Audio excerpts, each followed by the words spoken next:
సంవత్సరాల తరబడి ఎన్ని మందులు వాడినా మీ మోకాల నొప్పులు తగ్గట్లేదా? ప్రాణ పెయిన్ క్లినిక్ లో అత్యాధునిక చికిత్స. నమస్తే, నేను విజయ్.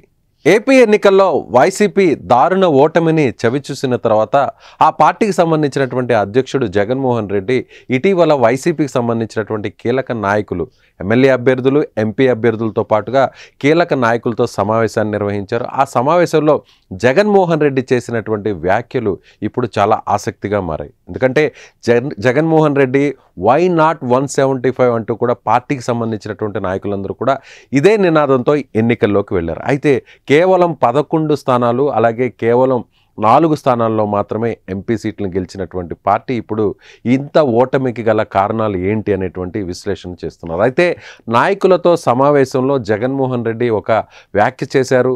ఫలితాలను చూసిన తర్వాత, ఈ దారుణ ఓటమిని చవిచూసిన తర్వాత, ప్రజలు ఇలాంటి తీర్పునిచ్చిన తర్వాత హిమాలయాలకు వెళ్ళిపోవాలి అనేటువంటి ఒక వైరాగ్యం తనలో వచ్చింది. కానీ అదే ప్రజలు, ఓటర్లు 40% ఓట్లను తమకు ఇచ్చారు కాబట్టి వెంటనే 2-3 రోజుల తర్వాత ఆ ఓటమి నుంచి తేరుకున్న తర్వాత వెంటనే తాను ఇక ప్రజాక్షేత్రంలో ఉండాలి, ప్రజలు 40% మంది ప్రజలు తమ వైపు ఉన్నారు కాబట్టి వారి వెంట నిలవాలి అనేటువంటి ఉద్దేశంతోనే ఇప్పుడు ప్రజాక్షేత్రంలోకి వెళుతున్నాను, అందుకే పర్యటనలు కూడా కొనసాగిస్తున్నాను, క్షేత్రస్థాయి పర్యటనలు అంటూ కూడా జగన్మోహన్ రెడ్డి నాయకులకు ధైర్యం చెప్పేటువంటి ప్రయత్నం చేశారు. నాయకుల్లో ఒక ఆత్మవిశ్వాసాన్ని పెంపొందించేటువంటి ప్రయత్నం చేశారు. అయితే జగన్మోహన్ రెడ్డి చాలా ప్రాక్టికల్గా కనిపించేటువంటి జగన్మోహన్ రెడ్డి నాయకులతో జరిగినటువంటి సంభాషణలో, సమావేశంలో ఇలాంటి వ్యాఖ్యలు చేయడం మీద ఇప్పుడు ఆ పార్టీకి సంబంధించినటువంటి నాయకులు చర్చించుకుంటున్నారు. ముఖ్యంగా జగన్మోహన్ రెడ్డి లాంటి నాయకుడు, ఎంతో ధైర్యంగా నిలబడేటువంటి నాయకుడు ఇలాంటి వ్యాఖ్యలు అంటే ఇంత దారుణ ఓటమి చవి చూసిన తర్వాత నేరుగా హిమాలయాలకు వెళ్ళిపోవాలి అని అనిపించింది తనకు అంటూ కూడా నాయకులకు చెప్పినటువంటి తీరు మీద ఇప్పుడు వైసీపీకి సంబంధించినటువంటి నాయకులు అంతర్గతంగా చర్చించుకునేటువంటి పరిస్థితి.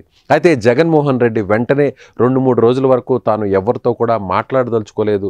అంత దారుణమైనటువంటి ఓటమిని చూసిన తర్వాత ఎలా రియాక్ట్ అవ్వాలో కూడా అర్థం కాలేదు. కానీ ప్రజలు 40% మంది తమ వైపు నిలబడ్డారు కాబట్టి వారికి అండగా ఉండాలి అనేటువంటి ఉద్దేశంతో వెంటనే తాను తేరుకున్నానంటూ కూడా ఆయన నాయకులకు భరోసా ఇచ్చేటువంటి ప్రయత్నం చేశారు. ఇటీవల జగన్మోహన్ రెడ్డి ప్రమాణ స్వీకార కార్యక్రమంలో కూడా తెలుగుదేశం పార్టీ, అలాగే అక్కడ ఉన్నటువంటి స్పీకర్ వ్యవహరించినటువంటి తీరు మీద కూడా ఆయన నేరుగా స్పీకర్కు ఒక లేఖ కూడా రాశారు. ప్రతిపక్ష హోదా ఇవ్వడానికి కేవలం 10% సీట్లన్నా తప్పనిసరిగా రావాలి అంటూ కూడా ఎక్కడైనా శాసనసభకు సంబంధించినటువంటి నిబంధనలో ఏమైనా ఉందా, మీరు తనను అవమానిస్తున్నారు అంటూ కూడా జగన్మోహన్ రెడ్డి లేఖ రాసినటువంటి విషయం తెలిసిందే. ఆ తర్వాత ఆయన ఒకే ఒక్క రోజు అసెంబ్లీకి రావడం జరిగింది.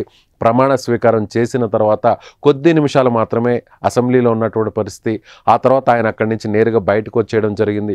ఆ తర్వాత ఆయన కడప జిల్లా పర్యటనకు వెళ్ళినటువంటి పరిస్థితి. ఇకపై క్షేత్రస్థాయిలో నాయకులకు, కార్యకర్తలకు అండగా నిలబడాలి, తిరిగి పార్టీని బలోపేతం చేయాలి, తిరిగి పార్టీలో ఆత్మవిశ్వాసాన్ని పెంపొందించాలి అనేటువంటి ఉద్దేశంతోనే జగన్మోహన్ రెడ్డి నాయకులకు ధైర్యాన్ని ఇచ్చేటువంటి క్రమంలోనే ఇలాంటి వ్యాఖ్యలు చేశారని వైసీపీకి సంబంధించినటువంటి కీలక నాయకులు చెప్తున్నారు. అయితే ఇప్పుడు వైసీపీ ముందున్నటువంటి లక్ష్యం ఒకే ఒకటి, కార్యకర్తల్లో ధైర్యం నింపాలి.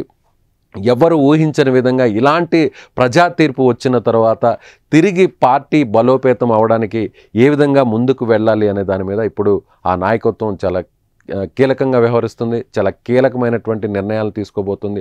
అందుకే జగన్మోహన్ రెడ్డి ఇలాంటి వ్యాఖ్యలు చేశారని వైసీపీకి సంబంధించినటువంటి నేతలందరూ కూడా చెప్తున్నారు.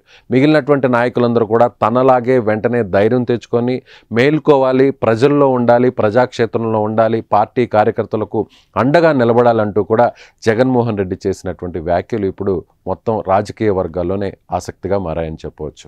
మరోవైపు వైసీపీకి సంబంధించినటువంటి పార్టీ కార్యాలయాలన్నీ కూడా ప్రభుత్వ నిబంధనలకు వ్యతిరేకంగా ఆక్రమించుకొని ప్రభుత్వ స్థలాల్లో కట్టారంటూ కూడా ఇప్పటికే అన్ని జిల్లాల్లో కూడా ప్రభుత్వానికి సంబంధించినటువంటి అధికారులంతా కూడా నోటీసులు ఇవ్వడం జరిగింది. అమరావతిలో కూడా వైసీపీ పార్టీకి సంబంధించినటువంటి ప్రధాన కార్యాలయం నిబంధనలకు వ్యతిరేకంగా నిర్మించారంటూ కూడా కూల్చివేసినటువంటి విషయం తెలిసింది. మరోవైపు మాచర్ల మాజీ ఎమ్మెల్యే వైసీపీ అభ్యర్థి పిన్నెల్లి రామకృష్ణారెడ్డి కూడా అక్కడే పోలింగ్ సమయంలో ఆయన ఈవీఎంలను ధ్వంసం చేయడం, అలాగే తెలుగుదేశం పార్టీకి సంబంధించినటువంటి ఏజెంట్ల మీద దాడి చేయడం, గతంలో కూడా సిఐ మీద దాడి చేసినటువంటి కేసులు. సో ఆ కేసుల నేపథ్యంలో హైకోర్టు ఒక్కసారిగా ఆయనకి ఇచ్చినటువంటి ముందస్తు బెయిల్ను రద్దు చేయడంతో పోలీసులు వెంటనే ఆయన్ని అరెస్ట్ చేయడం, ఆ తర్వాత ప్రస్తుతం ఆయన రిమాండ్లో జైలుకు వెళ్ళినటువంటి పరిస్థితి. అలాగే మిగిలినటువంటి నేతలందరి మీద కూడా కేసులు వస్తున్నటువంటి పరిస్థితుల్లో ఇప్పుడు నాయకత్వానికి క్యాడర్కు ధైర్యం చెప్పాలంటే జగన్మోహన్ రెడ్డి ఇప్పుడు ఇలాంటి వ్యాఖ్యలు చేసి అందరిలో కూడా ఒక ధైర్యం తీసుకురావాలనేటువంటి ఉద్దేశంతోనే అలాంటి సంభాషణ చేశారు అనేది ఇప్పుడు వైసీపీ నాయకులు చెప్తున్నటువంటి పరిస్థితి.